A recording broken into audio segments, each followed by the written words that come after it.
प्रश्नों के साथ आज हम पुनः उपस्थित हैं जो आपके प्रश्नों का जवाब देंगे। नमस्कार सर।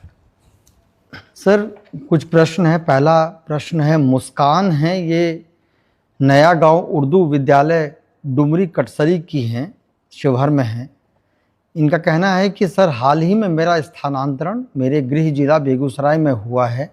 इसके लिए मैं विभाग का हृदय से आभार प्रकट करती हूँ, परंतु मुझे अभी तक विद्यालय अलॉट नहीं हुआ है।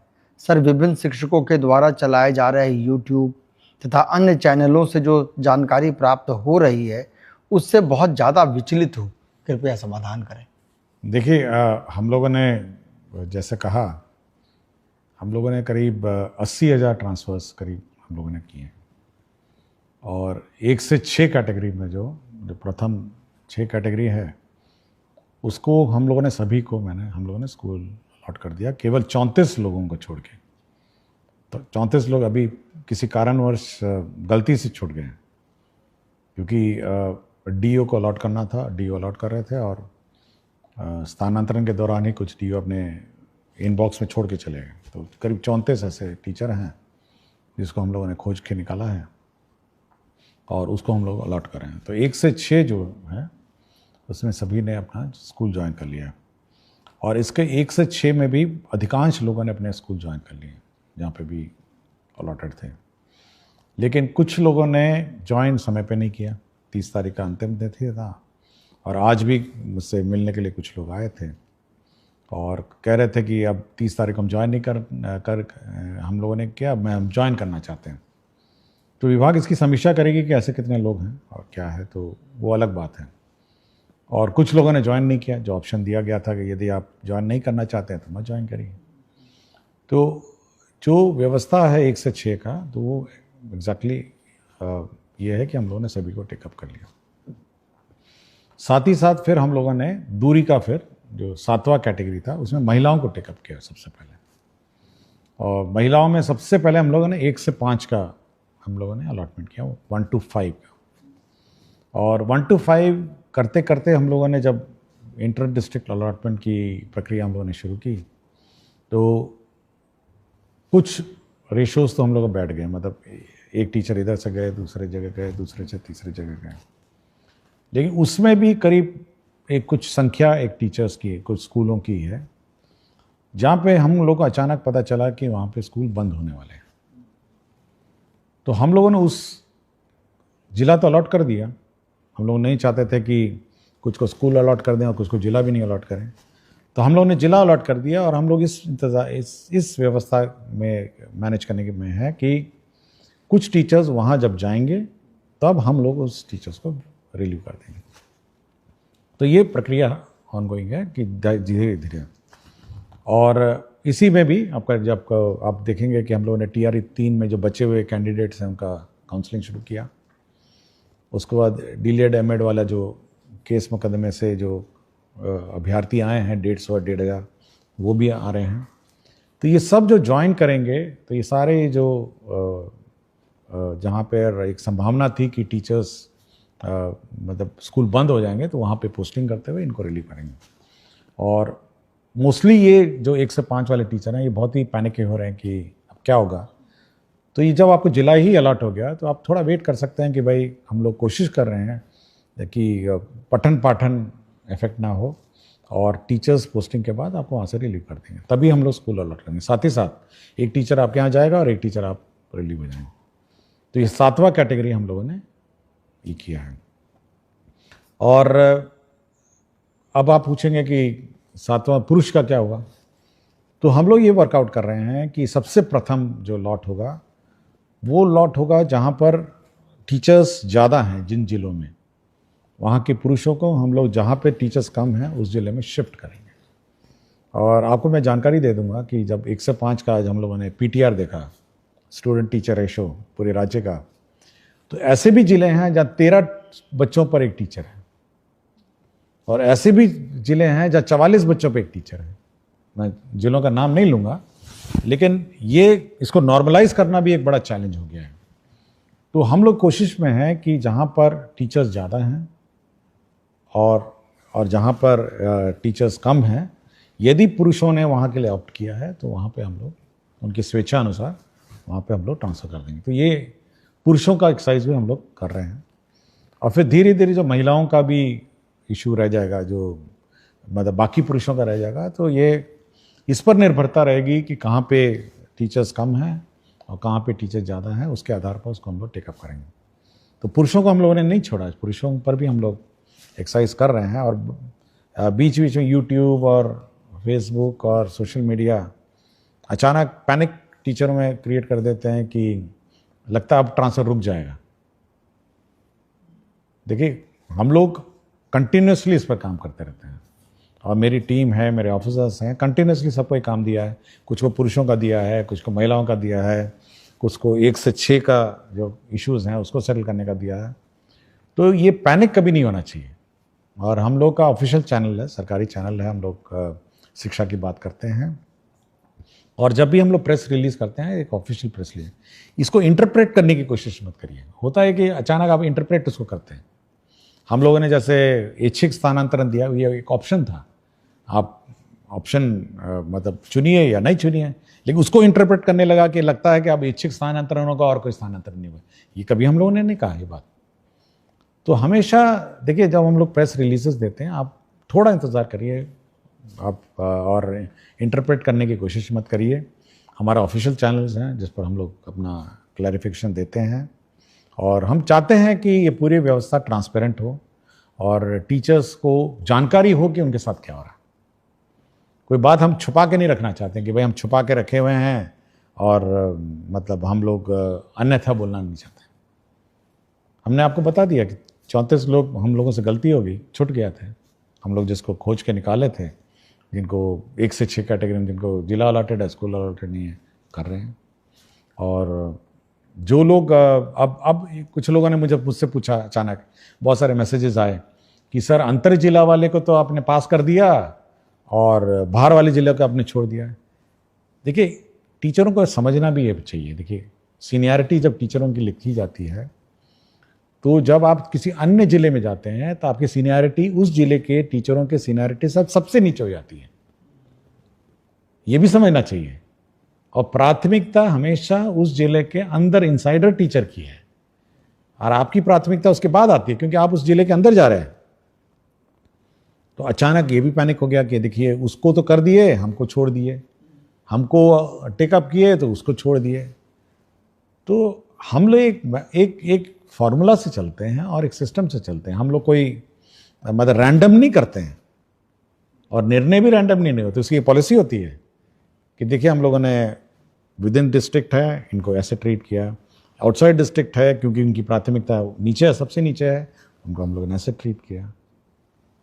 तो ये सब हम लोग देखते हैं। तो कभी भी टीचर को ये नहीं सोचना चाहिए कि हम पक्षपात करते हैं या कोई रैंडम व्यवस्था करते हैं। हम लोग जो ट्रीटमेंट किसी एक कैटेगरी टीचर के साथ करते हैं, वही ट्रीटमेंट हम लोग बी कैटेगरी टीचर से।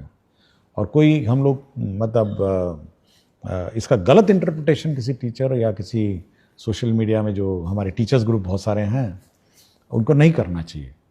आप पूछ सकते हैं, विभाग से पूछ सकते हैं, बहुत सारे पदाधिकारी हैं, डायरेक्टर हैं, डीईओ हैं। और हम लोगों ने ये भी व्यवस्था की है व्यवस्था में कि अगर आप अपने प्रेजेंट पोस्टिंग से शुद्ध हैं विद इन द डिस्ट्रिक्ट, तो आप अपने स्थापना समिति, अपने ग्रीवांस पोर्टल में आप अप्लाई करिए। और ग्रीवांस पोर्टल डीईओ देखते हैं, आरडीडी देखते हैं, और हम भी देखते हैं, और मॉनिटरिंग उसकी होती है। और जिला स्थापना जो समिति है, जो डिस्ट्रिक्ट की कमेटी है, वो अगर आपको कोई विशेष समस्या हो, मतलब बहुत ही विशेष समस्या हो, एनमास तो नहीं ले सकते, अचानक फिर से 10-20 हज़ार का शुरू नहीं कर सकते, लेकिन आपको कोई विशेष समस्या है, आपकी सुनवाई करेगी और आपके समस्या का समाधान करेगी। और मैं बार बार यही बात कहता हूँ और हर फोरम पे यही कहता हूँ कि टीचर्स की सुविधा तो हम लोग कंसिडर करते हैं, लेकिन बच्चों की असुविधा हम लोग मतलब क्रिएट नहीं करना चाहते हैं। हम लोग ऐसी व्यवस्था नहीं क्रिएट करना चाहते हैं जहाँ पे स्कूल बंद हो जाएं, पढ़ाई पाठन अफेक्टेड हो जाए, या फिर मैथ्स टीचर चले जाते हैं तो मैथ्स टीचर अब नहीं है तो क्या करेंगे, साइंस टीचर अचानक ट्रांसफ़र हो गए तो क्या करेंगे। तो वैसी व्यवस्था हम लोग नहीं चाहते। हम लोग चाहते हैं कि बच्चों की पढ़ाई जो है, शिक्षा विभाग की प्रायोरिटी बहुत ही क्लियर होना चाहिए, शिक्षकों को भी अभिभावकों को भी कि शिक्षा विभाग की सबसे प्रथम प्रायोरिटी शिक्षा व्यवस्था में सुधार और शिक्षा व्यवस्था को सुदृढ़ करने का। ये बिल्कुल टीचर लोग भी अपने दिमाग में बैठा लें और हम भी अपने दिमाग में बैठा चुके हैं। उसके बाद आता है हमारे टीचर्स का कंफर्ट और अपने टीचर्स की सुविधा। ये ऊपर ओवरराइड नहीं कर सकता है कि हम अचानक टीचरों को रिलीव कर दें और स्कूल बंद कर दें। नो, ये हम लोग नहीं कर सकते। शिक्षा व्यवस्था सरकार 22% बजट इसलिए देती है कि हमारे बच्चे पढ़ें, हमारे बच्चों को अच्छी पढ़ाई हो, और इसीलिए सरकार ने बहाल किया है विभिन्न स्कूलों के लिए टीचर्स की पढ़ाई सुचारू रूप से चले। हाँ, आप लोगों को कठिनाई हुई है, बहुत सारे पोस्टिंग रैंडम पूर्व के सालों में हुए हैं। हम लोग उसको रिजॉल्व करने की कोशिश में लगे हैं और इसमें पेशेंस होना चाहिए और थोड़ा सब्र करना चाहिए टीचरों का। अगर किसी का कोई इशू है तो उसकी सुनवाई होगी और उसका रिजॉल्व होगा, लेकिन अचानक पैनिक नहीं होना चाहिए कि अचानक कोई अब नहीं, ये नहीं होगा, वो नहीं होगा। ये थोड़ा पैनिक टीचरों में नहीं होना चाहिए। आपको अपने पठन में ध्यान दीजिए और धीरे धीरे आपकी एक एक बात की सुनवाई होगी। और जहाँ तक यथासंभव, मैं बात बोलता हूँ, यथासंभव हम लोग आपका ख्याल रखेंगे, लेकिन आप अपने शैक्षणिक व्यवस्था और पढ़ाई व्यवस्था सुदृढ़ रखें और यह सुनिश्चित करें कि आपके विद्यालय में पढ़ाई। बहुत बहुत धन्यवाद सर। मैडम मुस्कान के माध्यम से ही, सवाल के माध्यम से ही आपने बहुत विस्तार से बताया है और मुझे लगता है कि बाकी शिक्षकों के लिए भी ये बहुत लाभप्रद है। सर, दूसरा प्रश्न है, प्रिंस तिवारी हैं, वैशाली जिला के पातेपुर ब्लॉक के, ये संस्कृत के अध्यापक हैं। इनका कहना है कि संस्कृत में मैं बच्चों को आगे बढ़ता देखना चाहता हूँ, पर उन्हें लगता है कि संस्कृत से उनका कुछ नहीं होगा, जबकि संस्कृत के पाठ्यक्रम में वेद मंत्र, वैदिक साहित्य और वेदांत हैं। ज्ञान, संस्कृत, दर्शन और वैज्ञानिक चेतना वाली भाषा संस्कृत से बच्चों को कैसे जोड़ा जाए, मार्गदर्शन चाहता हूं। देखिए, आपको जानकारी होगा, हम लोगों ने संस्कृत बोर्ड के अध्यक्ष की भी नियुक्ति हाल ही में की है और हम लोग डिस्कशन भी कर रहे थे। कल की बैठक में मैं बात भी कर रहा था कि कैसे संस्कृत शिक्षा को और सुधार किया जाए। और यह सबसे पुरानी हमारी भाषा है और हमारे धर्म ग्रंथ भी इसी भाषा में लिखे गए हैं और हमारे वेद और पुराण जो भी कही गई है। और बहुत सारी भाषाओं की ये मतलब ये बेस भाषा है, मतलब इस पर बहुत सारी भाषाएं हैं इस देश की, इसके ऊपर बनाई गई। इसलिए ये बहुत ही हमारे लिए मतलब इम्पॉर्टेंट भाषा है और हम लोग के दिल के करीब है, ये इम्पॉर्टेंट है। और एक तो जैसे बहुत सारे वेद मंत्र और ये सब में तो है ही है, लेकिन बहुत सारी सरकारी नौकरियों में भी आजकल संस्कृत एक बहुत इम्पॉर्टेंट, यूपीएससी में है आपकी संस्कृत भाषा है, आर्मी में बहुत सारे नौकरियां हैं, साथ ही साथ शैक्षणिक संस्थाओं में भी ये संस्कृत भाषा में नौकरियां हैं। और साथ ही साथ ये बहुत ही कंप्यूटर फ्रेंडली भाषा है, ये इतनी मैथमेटिकल है कि ये कंप्यूटर फ्रेंडली भाषा है। इसलिए बहुत सारे मैं कहीं पढ़ रहा था कि कुछ लोग नासा में भी संस्कृत पे पेपर लिखे हैं, मैं जस्ट पढ़ रहा था। लेकिन ये बहुत ही महत्वपूर्ण भाषा है और ये हम लोग के दिल के करीब और ये बहुत ही आदर से हम लोग को इसको पढ़ना चाहिए और इंटरेस्ट लेना चाहिए। शुक्रिया सर। एक है पुनीता कुमारी, राजकीय मध्य विद्यालय कोटवा गोपालगंज की हैं। इनका कहना है कि सर्वप्रथम आपके द्वारा किए गए बेहतरीन कार्यों हेतु आपको साधुवाद दे रही हैं सर। महोदय, आपके द्वारा अभिभावक गोष्ठी को लेकर एक कैलेंडर जारी किया गया है जो बेहद सराहनीय और प्रशंसनीय है। महोदय, क्या उक्त कैलेंडर को सभी विद्यालयों के सूचना पट पर लगाया जा सकता है, जिससे कि अभिभावकों को पूर्व से ही गोष्ठी के संबंध में सूचना मिल सके? यह अत्यंत लाभकारी सिद्ध होगा। ये अच्छा सुझाव है। हम लोग कोशिश करेंगे कि जो भी नोटिस बोर्ड है उसमें अगला अभिभावक गोष्ठी का डेट अंकित रहे, ताकि अभिभावकों को पता चल जाए कि ये गोष्ठी का अगला तिथि है और सभी लोग अभिभावक और कोशिश भी करेंगे, देखते हैं, ट्रायल लेते हैं कि सभी को एसएमएस, क्योंकि कुछ अभिभावकों का फ़ोन नंबर भी हैं, कोशिश करते हैं कि एसएमएस से भी खबर कर दें कि अगला अभिभावक अभी बच्चे का अगला अभिभावक गोष्ठी फलाना है, भाग लें, ये भी कोशिश करते हैं। लेकिन अच्छा सुझाव है कि अभिभावक गोष्ठी की सूचना अच्छी तरह दी जाए। बहुत उपयोगी है सर। एक शिक्षक ने पूछा है कि आदरणीय एसीएस महोदय, वोटर सत्यापन के कार्य में विद्यालय के 80-90% शिक्षक लग गए हैं। ऐसे में जो विद्यालय में रह गए हैं उन्हें बहुत कठिनाई हो रही है। कई विद्यालयों में मात्र एक ही शिक्षक है। ऐसे में विद्यालय का संचालन कैसे करेंगे, इस पर कोई दिशा? देखिए, इलेक्शन का कार्य महत्वपूर्ण कार्य है और ये पीपल्स रिप्रेजेंटेशन एक्ट से गवर्नड है, इसलिए उसके बारे में मैं कोई टिप्पणी नहीं करूँगा। लेकिन मैंने सभी डीओस को कहा है कि वो मॉनिटर करें हर स्कूल्स को, जहाँ पे भी टीचर्स अपने वोटर लिस्ट पुनरीक्षण कार्य में व्यस्त हैं, तो अन्य अगल बगल के स्कूलों में से टीचर्स को लगा के डिप्यूट करके संचालन करेंगे और ये सुनिश्चित करेंगे कि शैक्षणिक कार्य प्रभावित नहीं हो, क्योंकि आगे फिर इलेक्शन भी है, उसमें भी हो सकता है ये सब कार्य प्रभावित होगा। और साथ ही साथ आरडीडी को भी कहा गया है कि आप मॉनिटर करिए कि ऐसा ना हो कि सारे के सारे टीचर वोटर लिस्ट वेरिफिकेशन में चले जाएं और शैक्षणिक कार्य प्रभावित हो। अगल बगल पंचायत में, उसी पंचायत के टीचरों को डिप्यूट करके उसको काम शुरू किया जाए और सुनिश्चित किया जाए कि शैक्षणिक कार्य प्रभावित हो। शुक्रिया सर। एक सतीश कुमार हैं, ग्राम पिपरा धुकरहा, रामनगर, पश्चिम चंपारण के। ये निवासी हैं सर। इनका कहना है कि इनके 2 बच्चे हैं, पिपरा धोकरहा रामनगर में ये पढ़ते हैं। महाशय, आजकल अत्यधिक गर्मी के सीज़न में भी किसी कक्ष में पंखा नहीं लगवाया गया है, जिसकी वजह से हमारे बच्चे की तबीयत खराब हो जाती है। अतः महाशय से निवेदन है कि विद्यालय में पंखा। देखिए, हम लोगों ने सभी हेडमास्टर्स को 50,000 रुपये दिया था, लास्ट ईयर भी दिया और इस साल भी दिया। ये इसीलिए दिया था कि पंखा लगाइए और तार खींच के पंखा लगाइए, स्विच लगाइए। ये बिल्कुल स्पेसिफिक डायरेक्शन है, क्योंकि ये मुख्यालय से हम लोग कुछ नहीं कर सकते। हम लोगों ने सभी को पैसे दे दिया कि भाई आप पंखा लगाइए, और अब ये भी कहा कि गर्मी सीज़न के शुरुआत में ही आप लगाइए। अब ये क्यों ये लापरवाही ये हेडमास्टर साहब ने की है, इसकी मैं जांच करवाता हूँ, क्योंकि मैंने सुनिश्चित किया था कि आप गर्मी शुरू होने से पहले सारे कमरों में पंखा कितना दाम होगा, 5,000 से ज़्यादा का क्या होगा? तार वार लगाना है, स्विच लगाना है। अब 50,000 मैंने दिए हैं सारे स्कूल को, 2 बार दे चुका हूँ मैं। तो ये मैं चेक करता हूँ कि हेडमास्टर ने क्यों नहीं किया, और ये बिल्कुल स्पष्ट है। मतलब मैं बाकी अभिभावक को कह रहा हूँ कि ये हेडमास्टर को पैसा दिया गया है पंखा लगाने के लिए, स्विच तार सबके लिए। Thank you sir. ये एक मनीष कुमार हैं, वर्तमान में अररिया जिले के नरपतगंज ब्लॉक के उत्क्रमित उच्च विद्यालय मिर्दौल में पीजीटी केमिस्ट्री के शिक्षक हैं।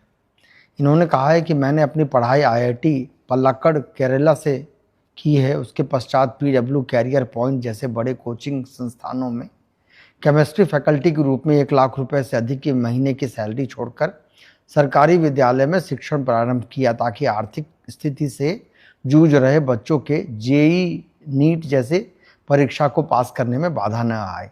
लेकिन वर्तमान स्थिति यह है कि यहाँ फिजिक्स और मैथमेटिक्स के पीजीटी शिक्षक ही नहीं हैं, जिसके चलते टीम वर्क हो नहीं पा रहा है, साथ ही अन्य परेशानियों का भी सामना करना पड़ रहा है। अतः मेरा उद्देश्य पूरा नहीं हो पा रहा है। तो क्या मुझे बीएसईबी फ्री कोचिंग ज्वाइन करने का आदेश और स्वीकृति विभाग से मिल सकता है?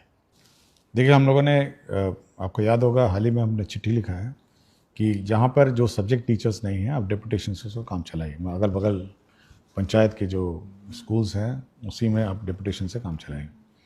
और हमारी बात भी हो रही है साइंस एंड टेक्नोलॉजी डिपार्टमेंट के साथ कि कुछ फैकल्टी या कुछ स्टूडेंट्स जो मतलब मैथ्स और साइंस पढ़ा सकें, तो वो भी कुछ कंट्रीब्यूट करेंगे।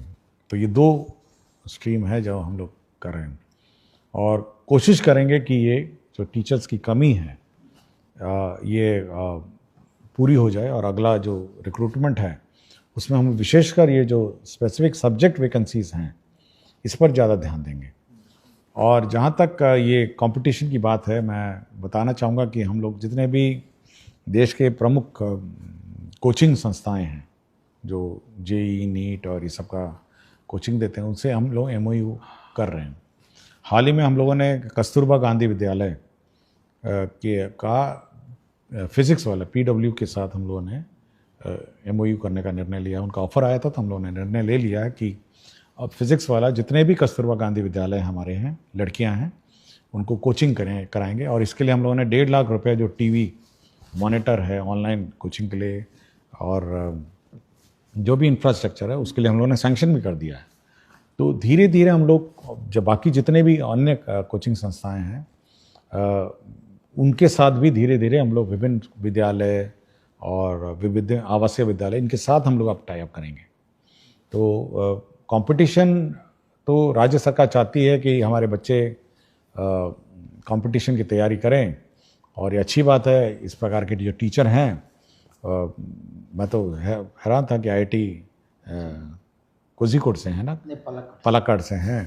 तो हम लोग इनको रिसोर्स पर्सन इस व्यवस्था के लिए यूज़ कर सकते हैं कि आप आकर जो कस्तूरबा गांधी विद्यालय में जो कोचिंग कराई जा रही है उसको कोऑर्डिनेट करने के लिए हम इनको यूज़ कर सकते हैं। लेकिन मुझे इतना ही डर है कि अगर मैं उनको भी निकाल दूंगा, जो अभी बाकी टीचर की कमी है, तो इनकी भी कमी हो जाएगी वहाँ पे।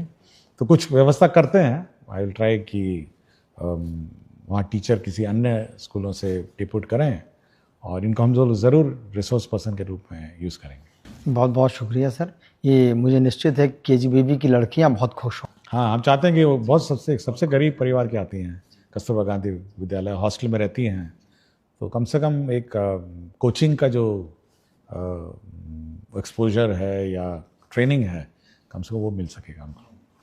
शुक्रिया सर। एक नताशा है, विशिष्ट शिक्षिका हैं। इनका प्रश्न है कि ग्रीष्मावकाश के बाद विद्यालय खुलने के दिन अगर कोई बीमार है या किसी इमरजेंसी में बाहर फंस गया है तो क्या विशेषावकाश या आकस्मिक अवकाश का उपयोग कर सकता है? देखिए, अवकाश के बारे में डिटेल गाइडलाइन है और अगर कोई ऐसी परिस्थिति में तो अवकाश तो मिल ही जाना चाहिए। हमको नहीं लगता कोई अवकाश मिलने में कोई प्रॉब्लम है। ये प्रश्न है गोपाल कुमार बेलसन सीतामढ़ी के हैं। सर, इनका कहना है कि आपके नेतृत्व का मैं प्रशंसक हूं और महोदय, उच्च माध्यमिक विद्यालय में इस सत्र से त्रैमासिक परीक्षा होनी है। पूर्व में यह मासिक था। निर्धारित सिलेबस जिसे त्रैमासिक परीक्षा, अर्धवार्षिक एवं वार्षिक परीक्षा में प्रश्न पूछे जाएंगे, उक्त में हमेशा कन्फ्यूजन की स्थिति बनी रहती है। कृपया आधिकारिक सिलेबस माहवार उपलब्ध कराया जाए। ये हम लोग परीक्षा जब त्रैमासिक होगी तो उस पर्टिकुलर सिलेबस को हम लोग वो भी डिक्लेयर करेंगे कि इस सिलेबस से त्रैमासिक होगी। तो ये CRT आपको कम्युनिकेट करेगा कि इस सिलेबस से आपकी परीक्षा होगी। ऐसा नहीं हो कि डेट निर्धारित है लेकिन सिलेबस निर्धारित है। ये स्पेसिफिक हम लोग निर्धारित करें। बहुत यूजफुल है सर। एक शिक्षक पूछ रहे हैं कि विभाग से लेकर विद्यालय तक सूचनाओं का सही तरीके से प्रसार नहीं होने पाने के कारण कई बार विद्यालय स्तर पर कार्य बाधित होता है। सर, क्या विभाग कोई ऐसा तरीका ढूंढ रहा है जिससे सूचना एक जैसा सभी विद्यालय तक पहुंचे और सही काम हो सके? देखिए, हम लोगों ने सभी विद्यालयों में टैबलेट भेजा है और बहुत सारे विद्यालयों में पहुंच भी गया है। मेरे ख्याल से 3-4 दिन में और भी पहुंच जाएगा। देखिए, ये बहुत विशेष प्रकार का टैबलेट है। ये नॉर्मल जो हम लोग यूज़ करते हैं उससे हल्का सा भिन्न है। वो इसलिए भिन्न है कि इसमें वही सॉफ्टवेयर लोड हो सकता है जो मुख्यालय से आपको निर्देशित होगा, अन्यथा वो सॉफ्टवेयर अपने डिलीट हो जाएगा। पहले तो ये है। दूसरा है, ये हमारे सेंट्रल सर्वर से लिंक्ड है। जो टैबलेट है ये बिल्कुल हमारे सेंट्रल जो मैसेजिंग सिस्टम है से लिंक्ड है और मुख्यालय से जैसे ही हम इसमें पत्र डालेंगे वो आपके टैबलेट में नजर आ जाएगा। या मुख्यालय से हम कोई भी सूचना देंगे तो हर स्कूल में अपने आप पहुंच जाएगा। ये DO से, फिर DO से BO, BO से टीचर, या फिर सोशल मीडिया के माध्यम से बिल्कुल मतलब वो बंद कर दिए। हम अगर कहेंगे कि ये टीचर का पत्र है और अभी तुरंत जाना है तो सारे स्कूल के टैबलेट में पहुंच जाएगा। तो अब वो व्यवस्था हो गई है कि हम लोग बिल्कुल मैसेजिंग सिस्टम जो है बिल्कुल कनेक्टेड हो गई है। मतलब हम लोग यहाँ से भेजेंगे और वो वहाँ के टैबलेट में आ जाएगा। और साथ ही साथ उल्टा भी है, हम लोग अगर टैबलेट से कोई सूचना निकालना चाहेंगे तो ऑटोमेटिकली पुल व्यवस्था भी है कि हम उस टैबलेट को एक्सेस कर सकते हैं और वहाँ से हम लोग सूचना प्राप्त कर सकते हैं। तो ये 2 वे कम्युनिकेशन है, वो टैबलेट है और बहुत महत्वपूर्ण डिवाइस है। ऐसा नहीं है कि वो कोई नॉर्मल मोबाइल फ़ोन की तरह की ये कम्युनिकेशन डिवाइस है और ये लिंक करता है हमारे मुख्यालय के सेंट्रल सर्वर को, डीओ को, बीओ को और टीचर को। तो इसलिए बहुत ही महत्वपूर्ण ये इंटरवेंशन है। मुझे लगता है सर कि इसके बाद का सवाल के जवाब आपने ऑलरेडी दे दिया है। सवाल है कि हम लोगों को विभाग के द्वारा टैबलेट फ़ोन दिया गया है सर, बच्चे इसे देखकर बहुत खुश हुए और आपको धन्यवाद दिए सर। अब इस टैबलेट का करना क्या है? नहीं, ये बच्चों के लिए नहीं था। नहीं, ये बच्चों के लिए नहीं है बिल्कुल। अब मैंने एक फ़ोटो देखा था जिसमें बच्चों ने मुझे ही धन्यवाद दे दिया, तो मैं पूछा भी कि भाई ये तो बच्चों के पास जाना नहीं था, ये बच्चे इसको लेके क्या कर रहे हैं। देखिए, जो टैबलेट है वो पहले एक तो हेडमास्टर के पास रहेगा, फिर दूसरा टैबलेट जो है वो दूसरा टैबलेट प्रभारी है, तो तीसरा टैबलेट प्रभारी है। जहाँ 2 हैं वहाँ 2 ही रहें, और 3 लोग या 2 लोग जो भी है इसको ऑपरेट करेंगे। और ये कम्युनिकेशन सिस्टम है शिक्षा विभाग का, मुख्यालय और स्कूल का बीच का। स्कूल की गतिविधियाँ वो टैबलेट में दर्ज करेंगे, मुख्यालय कोई सूचना देना चाहेगा दे सकता है, और मुख्यालय अगर किसी स्कूल की गतिविधियां देखना चाहेगा वो इस टैबलेट के माध्यम से देख सकेगा। तो ये कम्युनिकेशन डिवाइस है। ये बच्चों के लिए नहीं गया है, बच्चों के लिए अलग से है। बच्चों के लिए अलग से स्मार्ट क्लास बन रहा है, सैंक्शन हो रहा है। बच्चों के लिए अलग से आईसीटी लैब है। मैं चाहता हूं कि वो लोग उसमें ज़्यादा ध्यान दें, ये टैबलेट लेकर नहीं घूमें। और टैबलेट हमारे जो शिक्षकगण हैं वो कम्युनिकेशन के रूप में इसको यूज़ करें। और क्या पढ़ाना है, क्या कोर्स है, क्या सिलेबस है, क्या क्वेश्चन पेपर है, वो भी इसी में आना है। प्रश्न पत्र जो है वो भी इसी में आना है। और क्या कोर्स आप पढ़ाए हैं ये भी इसी में आना है। कितने बच्चे उपस्थित हैं ये भी आना है।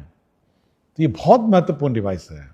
ये इसको मतलब ये होलिस्टिक मॉनिटरिंग सिस्टम है विद्यालयों का।